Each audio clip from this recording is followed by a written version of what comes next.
My name is Richard Haines. I've been a research scientist since the mid-1960s, working in the field of aeronautics and aerophysics, I should say aerospace physiology and vision and optics, perception, lighting, photometry.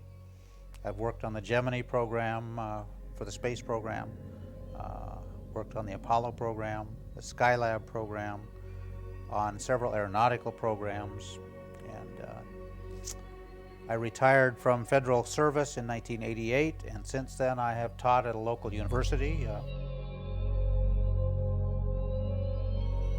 From a science point of view, I can't ignore the data. The phenomena is just so beautiful, so powerful, so curious that it demands some scientific involvement.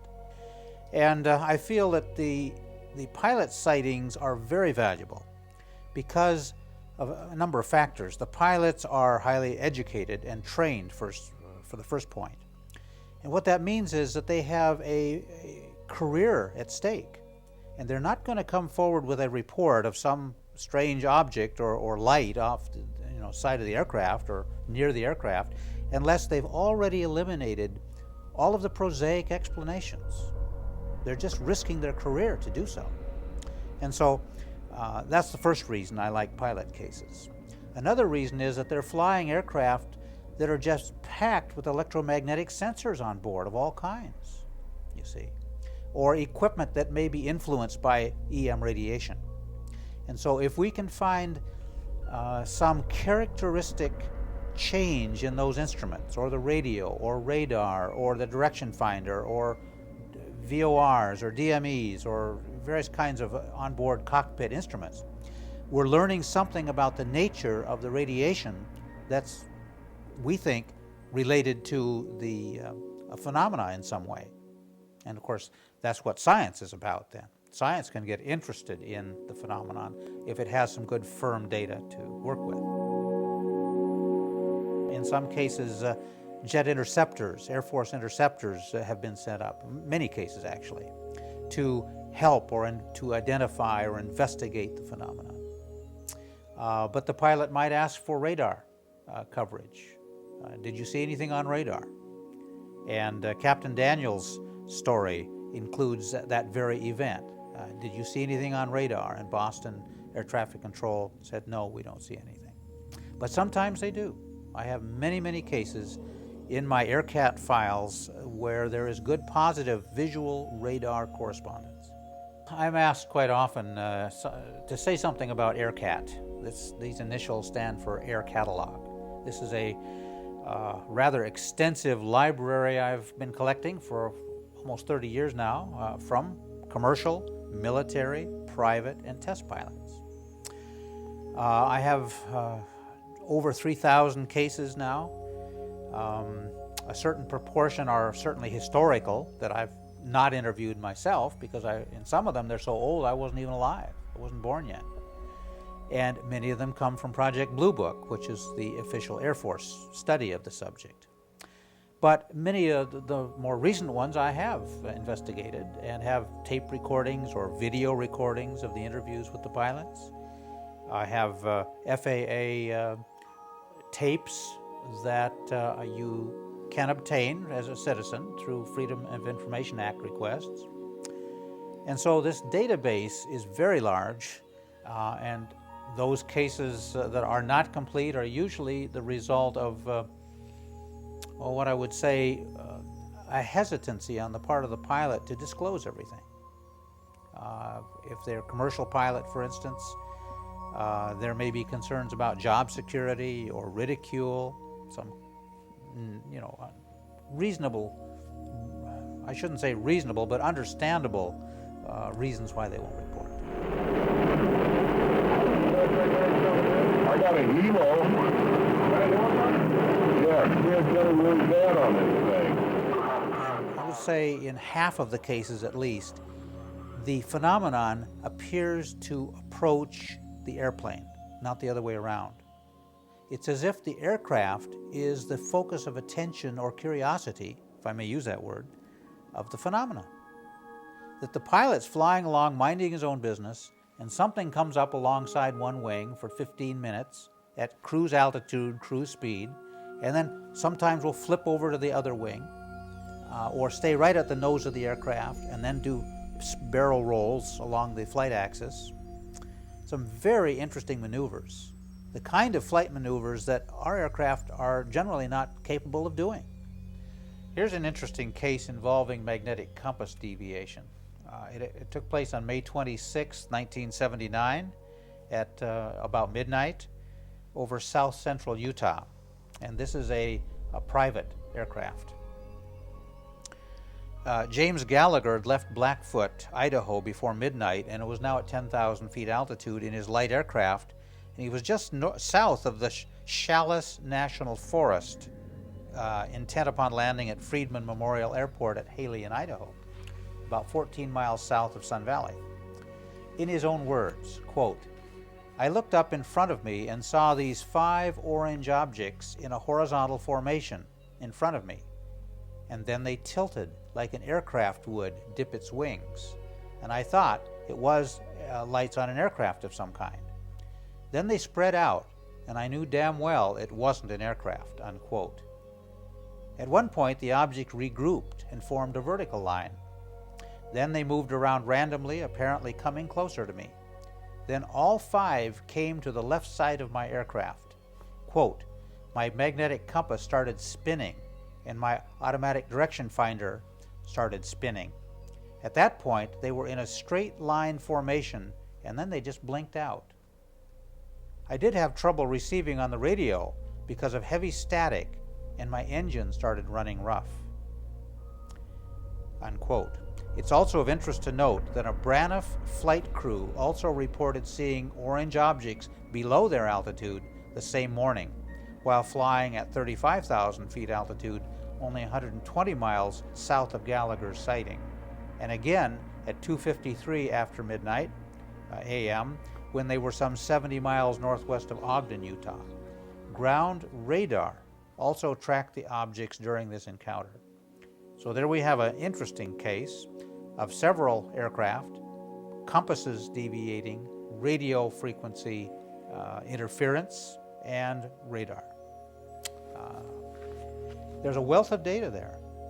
And it just amazes me that my colleagues in the physical sciences just, for some reason, aren't interested in this subject.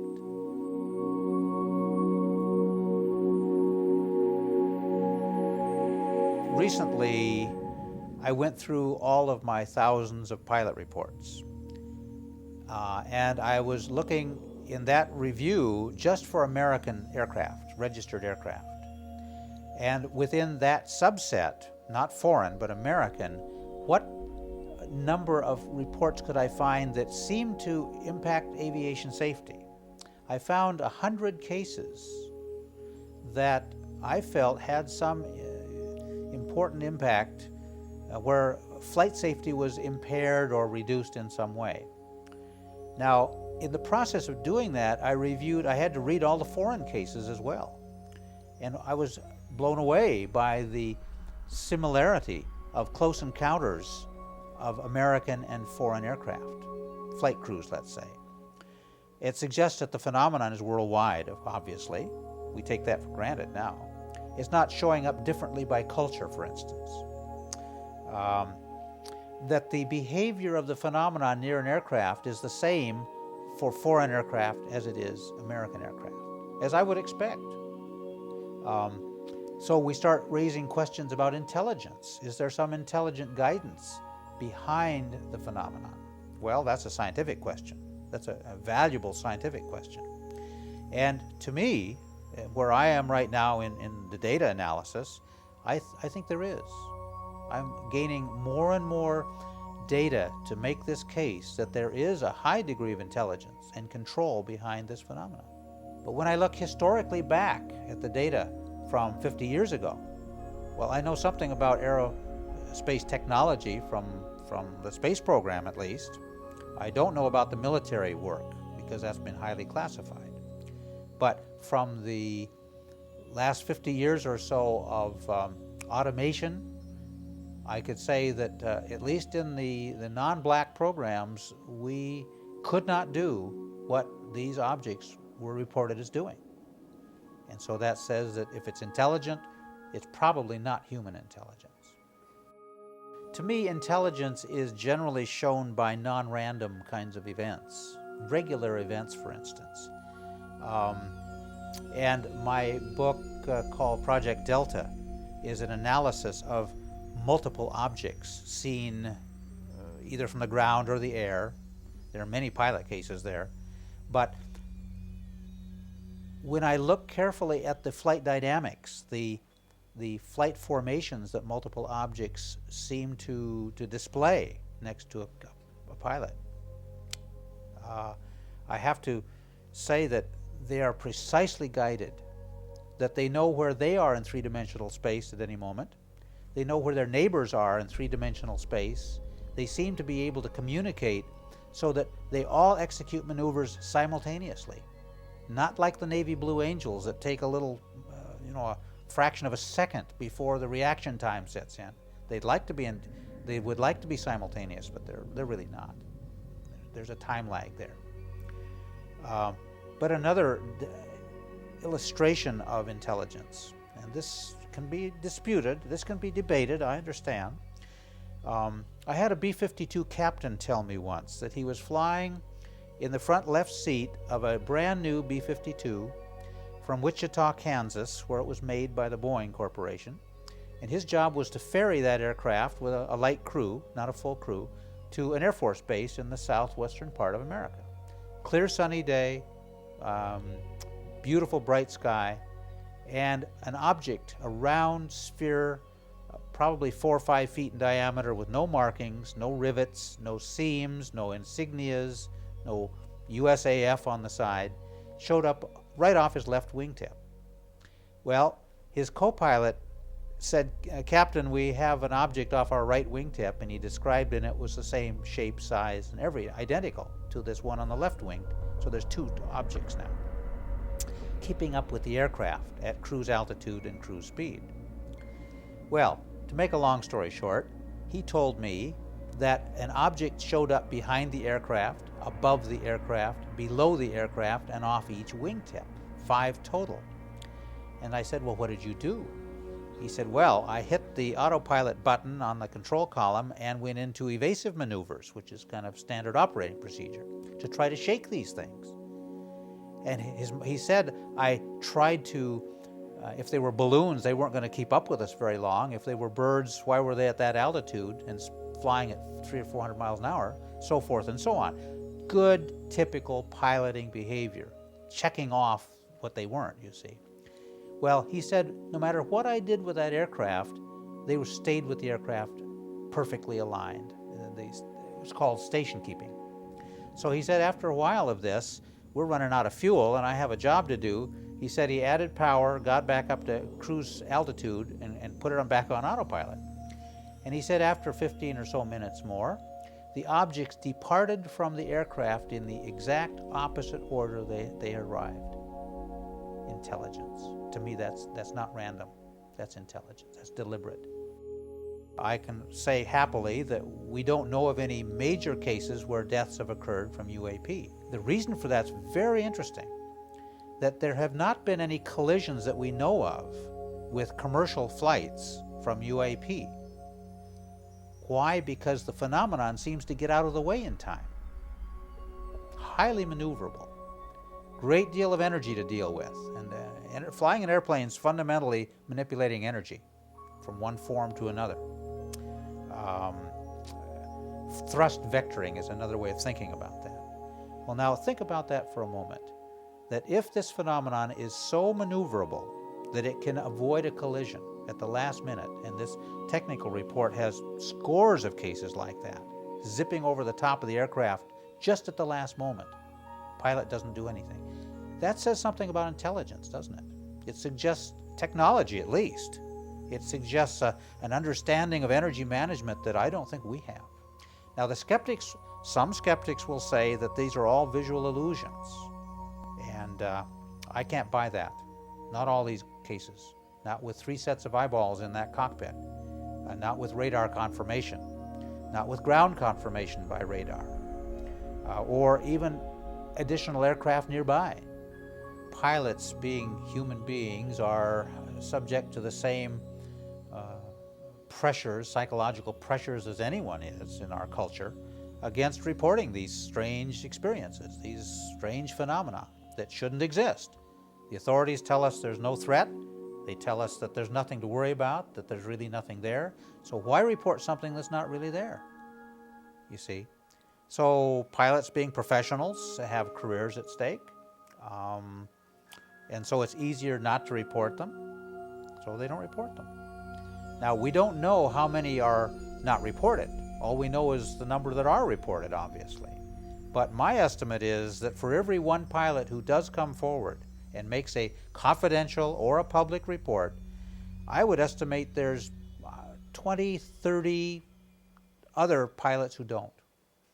As a result of this review of my AIRCAT files, I found a number of cases back in the 60s, for instance, when the Air Force was still heavily involved in this subject, where they stepped in and interviewed, let's use the word, commercial pilots, not just their own military pilots, but commercial pilots, and ended the interview by saying, "You're not to tell anybody about what you saw."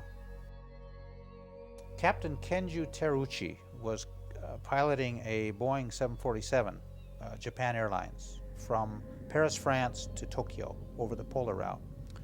And I interviewed him by phone.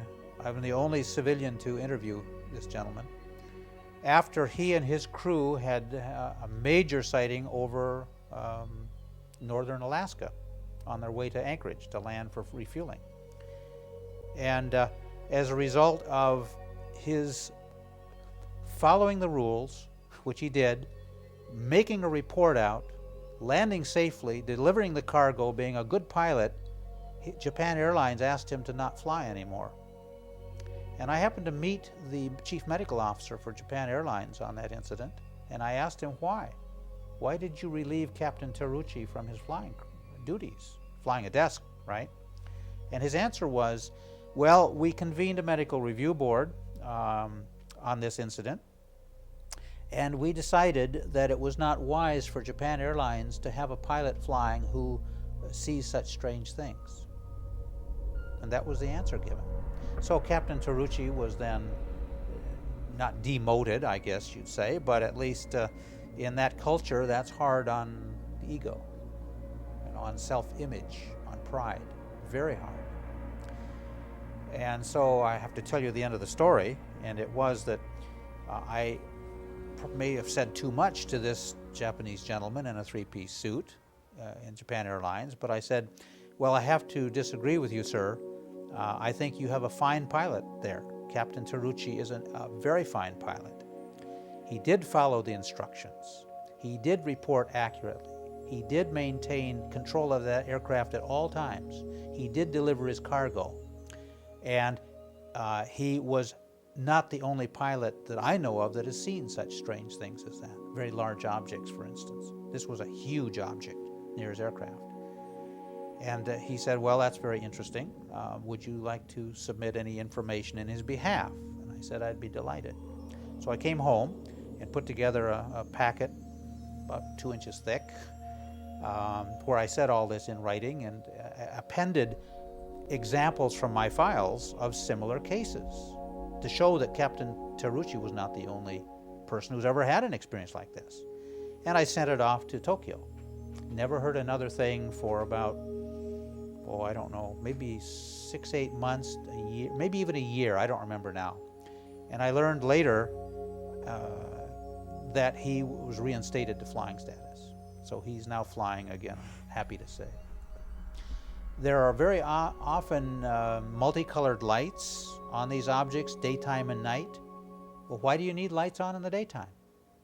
You see, there's a collision avoidance perhaps, not with a reflecting surface. The lights are not FAA approved. Very often they're blue lights, and that's not an approved aircraft color, you see. So something else is going on here. The lights are often sequenced on and off in some regular pattern. They would be rotating clockwise around the circumference, for instance. Aircraft don't have that. When we look at daylight sightings of UFO phenomena in general, there is probably more commonality than difference. I'll have to say that. For instance, the great majority of the phenomena reflect ambient light. What that means is it's like a bumper of a car that's polished chrome and it reflects sunlight. And you see a little image of the sun. Well, that's the kind of surface characteristics that the objects almost always have. Not always, but usually. Another classification of surface characteristics is pitch black, almost a black hole, where it's absorbing light.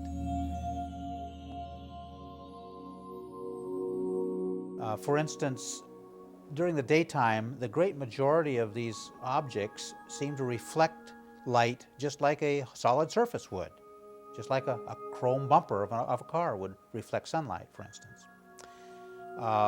However, very seldom do we see seams, markings, rivets, any sort of insignias. There's almost none. That these are just smooth, aeronautically shaped. Very seldom do we find sharp edges. They're usually smooth, rounded edges. Quite often there's a little protrusion either on the top or the bottom, or both, that some people describe as a cupola or a cockpit of some sort. And very often they're transparent, and detail can be seen inside the windows. Very interesting. I have a number of cases where the object, or whatever it is, let's call it an object, does not reflect light, but it's pitch black. That it's like a black hole. It almost absorbs light. Typically they have sharp edges, they're not fuzzy edges, which suggests a physical object there as opposed to an atmospheric, an optical phenomena.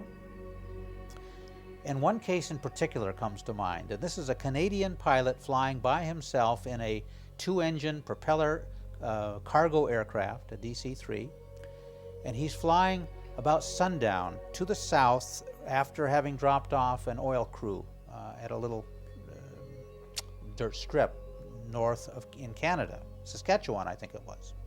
And he's flying about 5,000 feet altitude, about ready to land, and his wife is down there, has the coffee on, and the radio on, and he radios to her that, hey honey, I'm going to be home in 20 minutes, get the coffee going, and I'm hungry.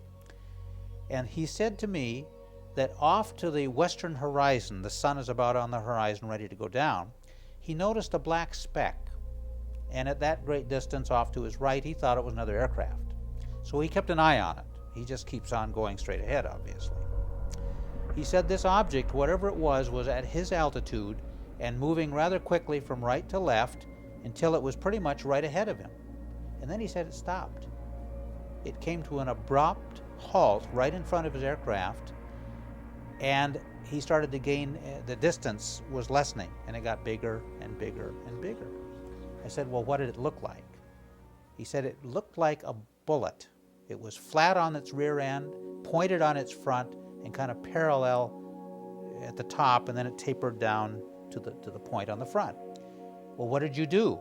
He said, nothing I could do. It was just there in front of me, and then it maintained distance. It just kept a constant distance. It didn't change in size, in other words. So we're equating size of the object with separation distance. And what happened, I said? Well, after some minutes, it just continued on its way in its original direction. End of story? Almost. He radioed his wife to describe what had happened, and found out that he'd lost some time.